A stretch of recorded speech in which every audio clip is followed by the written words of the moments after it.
So, if you've been living on a rock and you're not aware, there were rumors about Apple making a car that started back in what 2014, 2015. So, this is a project that actually goes all the way back 10 years when Apple actually started this project. Now, mind you, this project from Apple was never publicly confirmed by Apple. They never said that they were actually working on an electric vehicle, but a lot of people got leaks, information, rumors, and we heard a lot of leaks and rumors about this over the last 10 years about the car. I mean, we heard details about the engineers that are working on it, that they were poaching people from other companies. We heard details that the car may not even have a steering wheel. That was just some of the details that we were hearing throughout the past 10 years. But if you're new to this show and enjoy staying up to date with the latest tech news, make sure you hit that subscribe button. Make sure you hit that like button as well. And if you have friends or family that enjoy this type of content, make sure you share this out with them as well, as they may enjoy this also. It looks like Apple has decided to just completely cancel it altogether. It was not making headway. They spent, I think, there's another article here, $10 billion on this project here. I'll get over to that article real quick. I'm going to go over this article right here from Apple Insiders, give you a good sense of some of the history about the project. So let's just dive into this real quick. So Apple is said to have announced the death of the project on Tuesday, surprising the 2,000 workers said to be working on the project. Apple Chief Operating Officer Jeff Williams and Vice President Kevin Lynch made the announcement. Some of the employees are said to be moving to artificial intelligence development and research houses under the leadership of John Giannandrea, whatever his name is. The decision is said to have made by senior Apple leadership within the last few weeks. So, again, never announced it, and they were making progress towards it, and then they decided to scrap it. But you have to figure out why. And I think there's another article that I will get into that gets into probably some of the reasons why Apple probably scrap this. We're not talking about a micro level, we're talking about at a macro level with the electric vehicle industry as a whole, but we'll get over to that. So Apple Car, a long and winding road. The earliest mentions of Apple Automotive project were in fall of 2014 when Apple Insider was informed that Apple was in the process of recruiting engineers. Those engineers were said to have been hired for a project called Titan. So that was the name of this project here. By March 2015, it's believed Apple was working on an electric car in offices in Sunnyvale, California. Said to be the home of market research firm called 68. The building was a few minutes away from Apple's then headquarters at One Infinite Loop, and sources claim Apple was actively receiving shipments related to the work there. You can see here that was a picture of the building there. This is the offices in Sunnyvale. Let's keep going here. The secrecy of the project at the offices apparently extended to Apple employees being told to turn their badges around when entering the building. Guests visiting the location were given badges that were identical to those used at Apple's HQ, but without an Apple logo. So they were being very secretive about this project, as you would expect a company like this to. But again, leaks always happen, and we did get some information about it. In wide-ranging reports from Bloomberg in December 2022, the Apple Car is thought to be taking longer to produce due to Apple making changes to the project. So they figure they started on this project in 2014 or 2015, and here you are, and say at the time of this in December 2022, looking at 8 years, and there's still nothing tangible from the project. So it makes you wonder what was going on inside this development. What happened, and we're hearing from employees that this project was a disaster. I'll get into that in just a minute. Rather than a full-blown self-driving system, Apple was instead planning on a design of car that is more conventional, complete with steering wheels and pedals. Fully autonomous driving would still be available, but only on highways, the sources claim. At launch, it was also penciled for 2026, so it was supposed to come out in 2026, but as we know now, that is not going to happen, as it is completely canceled. As well as a change in time scale, Apple was apparently altering the pricing plans too. Initially expected to sell the Apple Car for more than $120,000. Yeah, so that's the first time I've heard of the pricing of this car. What was suggested pricing? $120,000.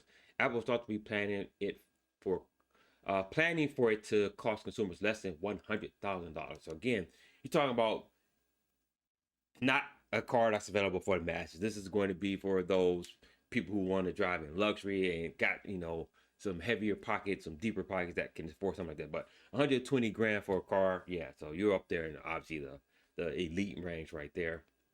In September 23 forecast, Ming Chi Kuo claims he lost visibility on the Apple car and doesn't have clarity on when it will enter production. So right there in September, so that was just a few months ago, we started hearing that if he lost visibility, that means that Apple was like not sure about the project and it was probably making a decision at that point that we're going to wrap this up. It's not going the way we want it.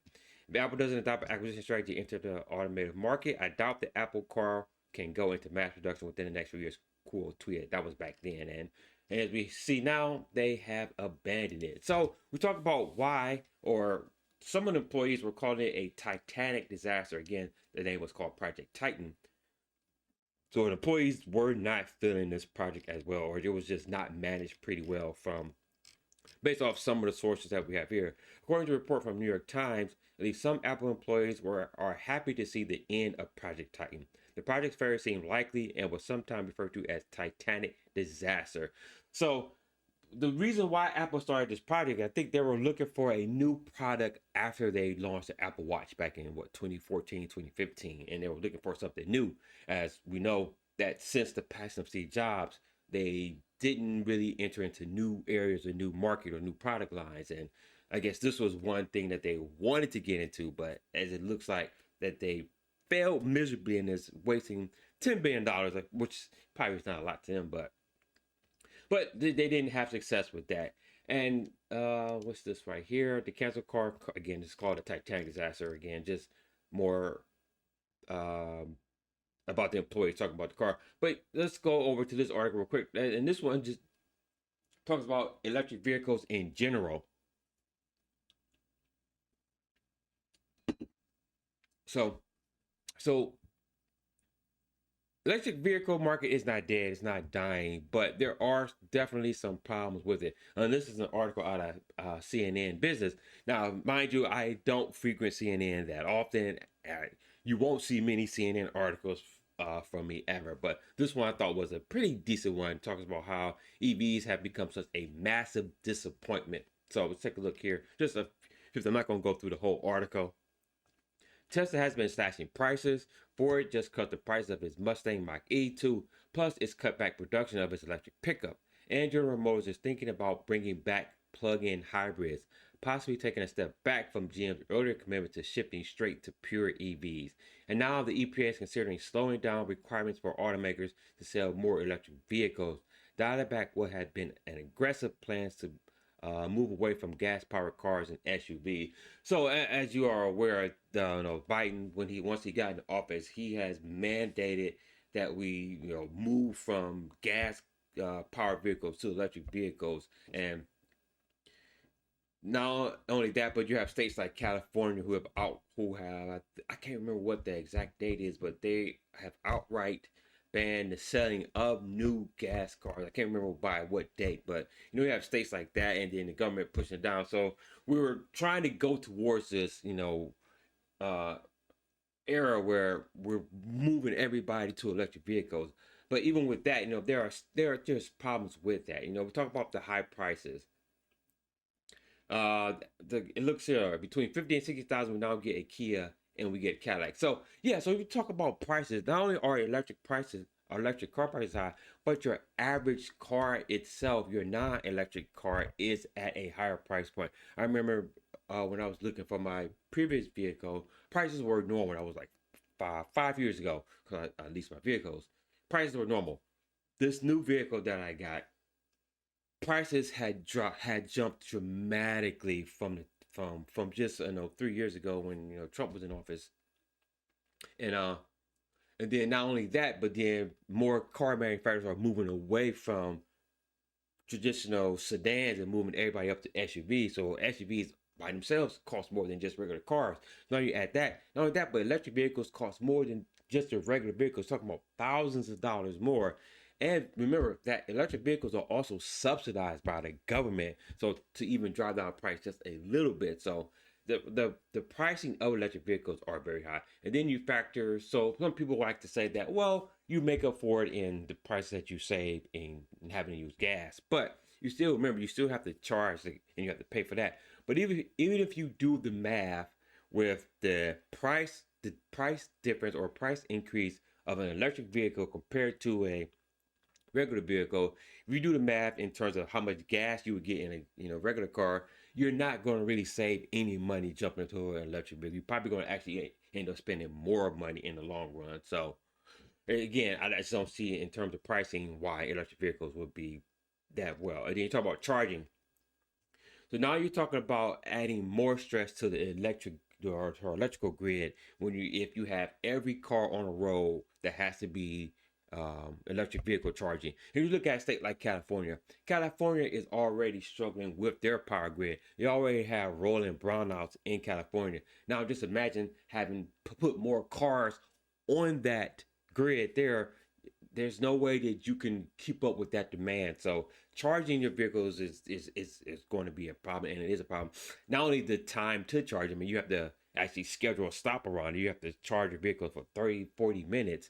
That's not ideal. When I can just pump gas in my car 5 minutes and then I'm out. So yeah, that's something that is just not very feasible. And then not only that, but think about people who say that electric vehicles are better for the environment.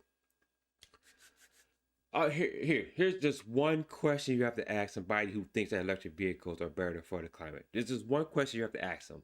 All you have to ask them is, so how do you charge your electric vehicle? Where is that power coming from? That's using your traditional coal power plant. So that electric station is plugged into coal that goes back to the coal power plant. So you're not doing anything for the environment. Not only that, the production of an electric vehicle from start to finish produces more carbon than your traditional gas vehicle. So again, you're not helping the environment with an electric vehicle. Now, I'm not somebody who cares about, carbon. I think that whole climate change is just a hoax to begin with. But another topic, another story, that's something else. But even if you did believe that and wanted to go down that route, again, the production of an electric vehicle from start to finish, we talk about mining the lithium and everything, all the way to the production of the car actually produces more carbon than your traditional cars do. So again, it's not better for the environment. You're not doing anything that is going to give you a benefit if you believe in climate change. So